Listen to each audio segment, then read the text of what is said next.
So, am I the first survivor you've talked to? Yeah, Phil, you are. Okay, well, first of all, let me say thank you for having me in today. And I want you to know that you have the full cooperation of my organization, SNAP. How many members are in your organization, Phil? We had 11 at our last chapter meeting. 10. Karen just moved. You had a woman in your group? Of course it was a woman. They don't discriminate, not when it comes to abuse. And this has nothing to do with being gay. What this is priests using the collar to rape kids. Kids, boys and girls.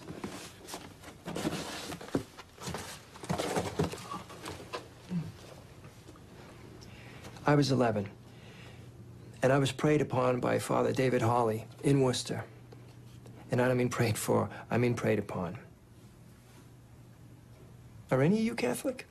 I was raised Catholic. Now I go to my wife's Presbyterian church. I'm lapsed.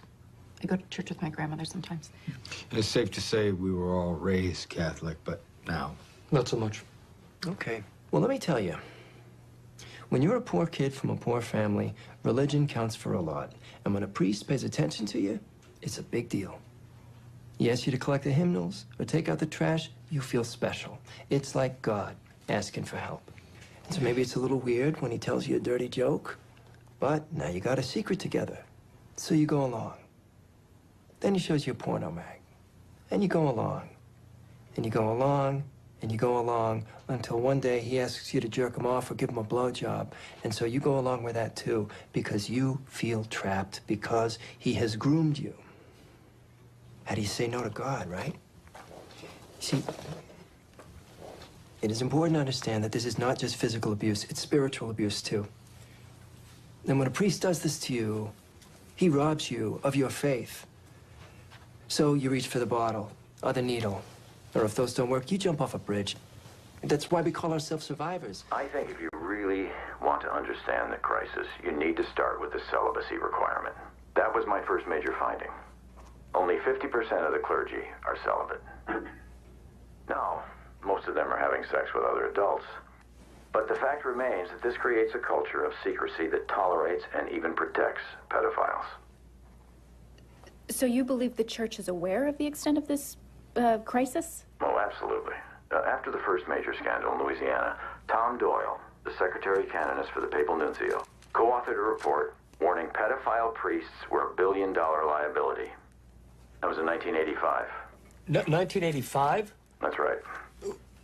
Who saw that report? Anyone from the Catholic hierarchy? Sure. Doyle tried to introduce the report at the National Conference of Catholic Bishops. In fact, Cardinal Law initially helped to fund the report, but then he backed out and they shelved it. Are you kidding me? Richard, Robbie here. We think we have 13 priests in Boston that fit this pattern, which would be a very, very big story. Does that sound right to you in terms of scale? No, not really, Robbie. Sounds low to me. My estimates suggest 6% act out sexually with minors. 6% of what?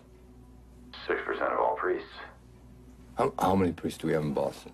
About 1,500. 1% is 15. 6% is 90. Wait. 90 priests? Is that possible? From a metric standpoint, yes. That would certainly be in line with my findings.